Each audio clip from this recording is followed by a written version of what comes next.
Hi, I'm Robert Best, director for Barbie Collector, and I'm thrilled today to be here with Bob Mackie. Hi. Hi. So we're very excited to have an opportunity to talk about your experiences with Barbie and ask you some other fun questions. Yeah, I've never talked about Barbie and my experiences.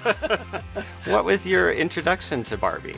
Well, actually, I was in college when Barbie came out, so I wasn't the slightest bit interested in Barbie at the time. But later on, I realized what a huge star she became. And what was the first Barbie that you ever worked on? First Barbie, I think, was in the early 90s, maybe 90, I'm not sure. And it was the long blonde ponytail and the gold sequin dress, and she had a feather boa. It was like Cher, and it was blonde. Of course. But of course, later on, we did Cher dolls. Yes, and, of course. And they were really fun. So you've created amazing clothes for very well-known celebrities and, shows and all sorts of incredible fashions. What are like the big differences between doing that and designing for Barbie? There's not a whole lot of difference. There really isn't. The only thing is Barbie is easier in the fittings, except she's so damn small. She's so tiny. Yeah. But I think what's great is you also bring what you're known for to Barbie. Like, I think your dolls definitely have a sort of very specific look and feel to them. When I first met Barbie, she was an airline stewardess, and she was a secretary, and she was a surfer girl, and she had all these things that were sort of normal. And I wanted to bring some of what I was sort of known for, right? Fantasy, glamour, all that sort of thing that you wouldn't see every day. Not typical. Now, actually, the line at Mattel has a lot of that sort of thing going as well. So you could say you've had an influence, which is great. Well, you could.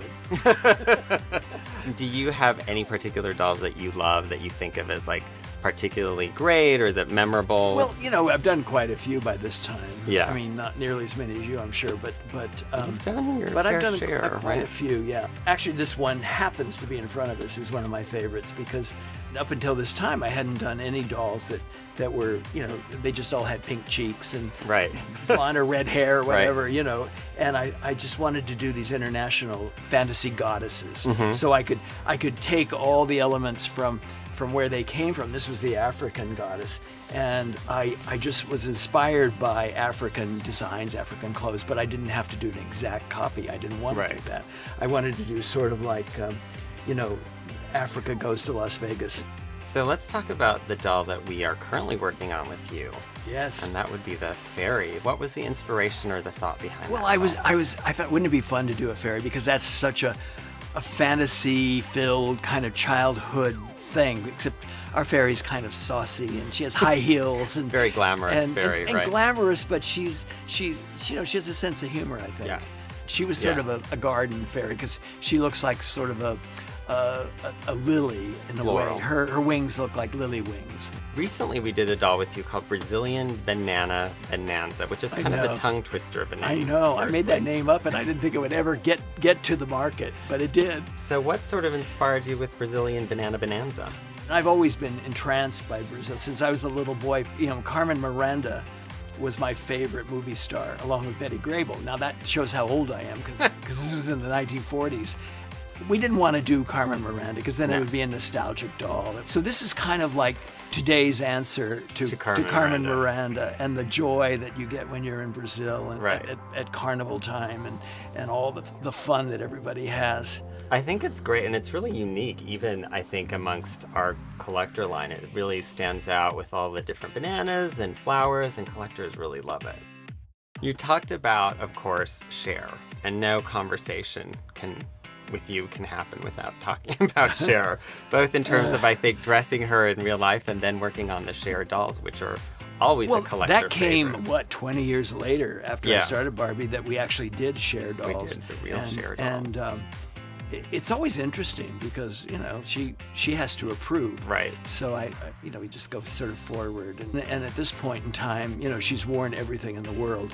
That is strange and wondrous. She never wears normal clothes. No. She doesn't care for Barbie's normal wardrobe. Right. She wouldn't like anything you did.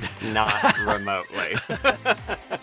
Is there But- any one Cher doll that you particularly love, or any one Cher costume that she's worn in life that you love that stands out to you as like Well, a favorite? one favorite was when she appeared in 1975 on the cover of Time magazine. Oh, I love that. And they did a photo. head to just below the knee shot of her in this sort of see-through nude, very, very sheer dress with beads and feathers was a and stuff. beautiful, beautiful dress. And in those days, Time magazine seldom had, those ladies on the cover. It was usually a world leader. It really stood out on the newsstand, and it sold out like the day it came out. That's you couldn't get amazing. your hand on any of them. It's they a were very gone. famous photo and a beautiful gown. It was a Richard Avedon photograph. Gorgeous. And it was quite fun.